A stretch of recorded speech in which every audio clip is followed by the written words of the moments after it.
Good morning. Scott Luton here with you on this edition of This Week in Business History. Welcome to today's show. On this program, which is part of the Supply Chain Now family of programming, we take a look back at the upcoming week, and then we share some of the most relevant events and milestones from years past. Of course, mostly business focused, with a little dab of global supply chain, and occasionally we might just throw in a good story outside of our primary realm.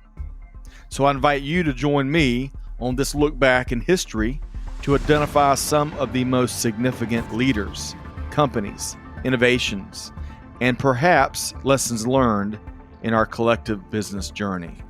Now, let's dive in to This Week in Business History.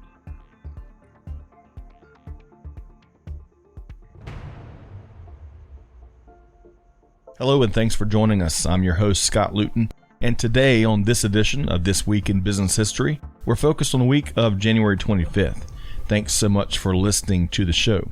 Hey, before we get started today, I have to recognize a massive loss that we've recently experienced. In our household, when it comes to baseball, we're passionate Atlanta Braves fans. Ted Turner had begun building his media empire in the 1970s, and one of the smart and savvy moves he made was acquire the broadcast rights to the Braves games starting in 1973, and they began to air nationally starting in 1977. Starting first on his Atlanta-based independent television station WTCG, Ted Turner would create Superstation WTBS a few years later, along with buying the Braves outright. I can recall plenty of TBS moments growing up, watching our beloved Braves. One of the voices that I listened to during those Braves games was Don Sutton. The pride of Clio, Alabama, Sutton had a Hall of Fame career as a pitcher with the Dodgers and would go on to endear himself to Braves fans everywhere as a wonderful announcer. Sadly, Don Sutton passed away last week at his home in Rancho Mirage, California. In addition to the loss of Don Sutton, the world lost a giant of a man just a few days ago as Hank Aaron, known across the world of baseball as Hammerin' Hank, passed away last Friday. Hank Aaron famously broke the all-time home run mark that was long held by Babe Ruth, but he had to deal with vicious racism over the majority of his 23 seasons in order to get it done. Born in Mobile, Alabama, Aaron would grow up in a segregated neighborhood and has shared stories over the years of hiding under his bed from the KKK as a child. When he was just 13 years old, Hank Aaron would hear Jackie Robinson speak in person, and that was all the inspiration he needed to dream about being a professional baseball player. Hank Aaron broke a color barrier of his own, as in 1953 he became the first black man to play for a minor league team in the South Atlantic League. Aaron would eventually break through into the bigs with the then Milwaukee Braves in 1954. The Braves franchise moved to Atlanta in time for the 1966 season, and on April 8, 1974, Hank Aaron would hit home run number 715 of his career to become baseball's all-time home run king. But Aaron had to endure a continuous tidal wave of hate to do it. Hate mail, death threats, kidnapping threats to his own children, and for that matter, even his own team didn't allow Hank Aaron to stay in the same hotels or ride in the same vehicles as the rest of his teammates. It's truly staggering when you stop to think about it. Hank Aaron would make his mark in the baseball world, becoming a Hall of Famer on his first ballot in 1982, but also would go on to make his mark in Atlanta, Milwaukee, West Palm Beach, and many other communities across the country. There were no shortage of great causes that Hank Aaron would support, participate in, and make successful. A remarkable man and family. With that said, our deepest sympathies and prayers go out to the Sutton and Aaron families. Now, on a much, much lighter note, on today's show, we'll be talking about the retail industry. In fact, we're going to be discussing the company that many call the first Amazon. Before Jeff Bezos came along, you had Sears, Roebuck and Company. Stay tuned as we're going to discuss 6 things you didn't know about Sears. Thanks again for joining us here on This Week in Business History, powered by our team here at Supply Chain Now. When I hear the word Sears, my mind instantly flashes to Sears catalogs and the famous Christmas wish book. That's where we'll get started today. because on January 25th, 1993, Sears canceled its big book, its catalog, which is where it all began. Richard Sears had founded a mail-order watch business in 1886. He met Alva Roebuck a few months later, and eventually they'd established Sears, Roebuck & Company in Chicago by 1893. So number one on our list of 6 things you didn't know about Sears, the company's first tagline. Just like right now, you can get just about anything on Amazon.com. But back in the 19th century, the Sears catalog offered it all, prompting the company to market themselves as the cheapest supply house on earth. Not all that catchy, huh? The catalog was some 322 massive pages by 1894, written just about exclusively by Richard Sears himself until his retirement in 1908. And those pages were filled with everything: clothes, furniture, medical supplies, home goods, bicycles, firearms, you name it. In fact, by 1908, Sears was offering what they called house kits. Your pick of over 400 designs of houses, and the company would provide whatever was needed to build it. Some, or really all, assembly required. By 1940, Sears had sold over 70,000 homes. Number 2 on the list, the store's founder and namesake Richard Sears had not only retired, but also had died before the company opened its first retail store.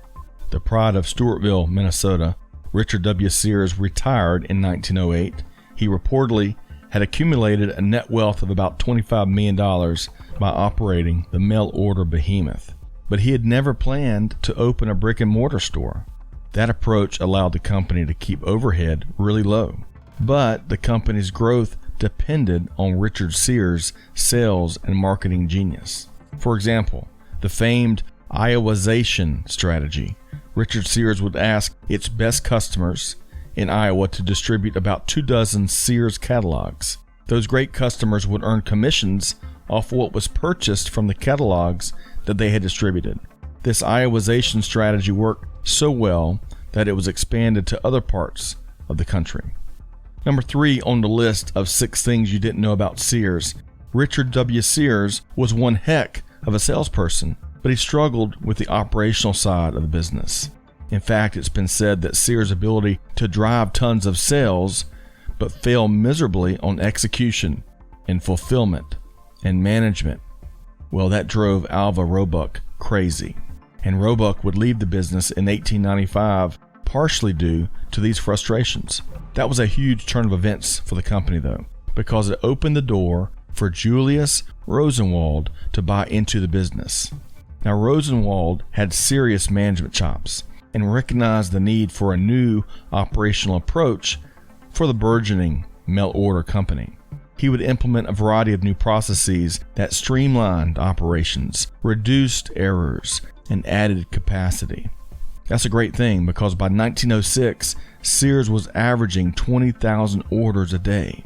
And just like what we see now with peak volumes that jump off the charts these days during the holidays, well, during the Christmas season, Sears volumes could jump up to 100,000 orders a day, 5x. With Julius Rosenwald on board, Sears was now poised for even bigger things. Speaking of Mr. Rosenwald, number 4 on our list of 6 things you didn't know about Sears. Had it not been for Julius Rosenwald, the company may not have made it past the Great Depression. Julius Rosenwald, who was born into a middle-class family in Springfield, Illinois, was already very successful before joining the Sears ownership group. He was a millionaire by the age of 33, and it was his personal fortune that came to the aid of the company, as Julius Rosenwald would loan Sears $21 million to help it survive the Great Depression that ravaged the United States. But Julius Rosenwald would use his accumulated wealth for other non-business pursuits as well. In fact, early on in his life, Rosenwald had decided to donate a third of his wealth to philanthropy. Perhaps one of the most critical projects that he was involved in was the construction of schools and libraries across the American South. Julius Rosenwald would meet Booker T. Washington in 1911, and it would open Rosenwald's eyes to the immense need of education and resources for African Americans across the South. and he would put his wealth to use right away. In the decades that followed, Julius Rosenwald would build more than 5,000 schools for African Americans and also provide for 4,000 libraries for the schools that already existed. In doing so, Mr. Rosenwald would help push the civil rights movement forward. Number 5 on our list, Sears gave birth to an insurance industry titan. Selling tires, and lots of them, has been really good to Sears over the years.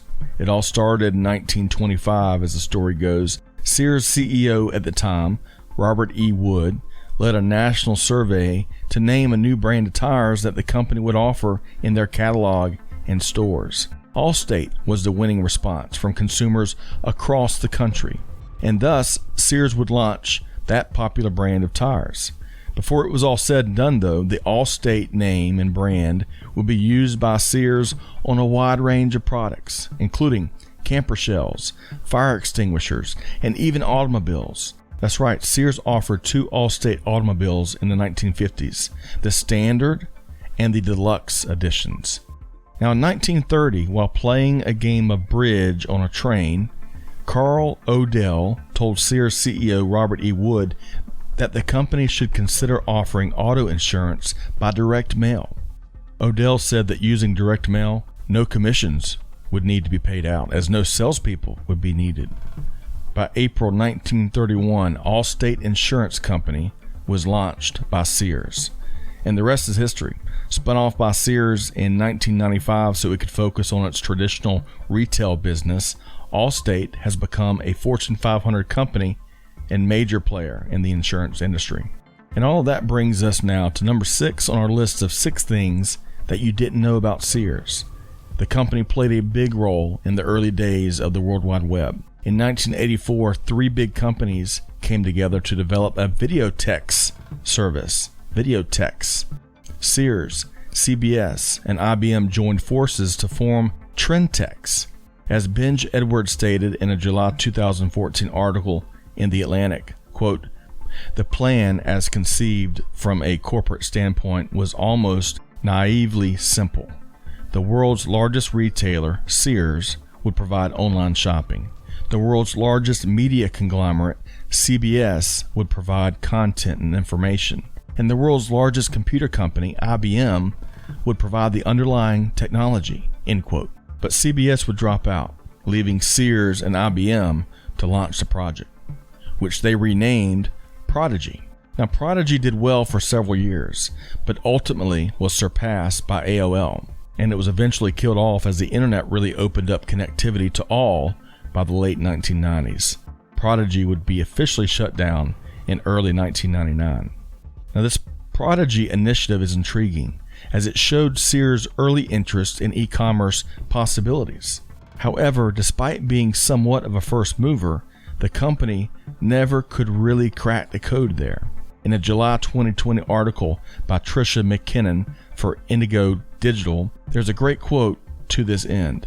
Robert Hitu, research director with Gartner's Retail Industry Services team, states, quote, "What they missed was a second transition. They stopped producing their catalog the year before Amazon launched.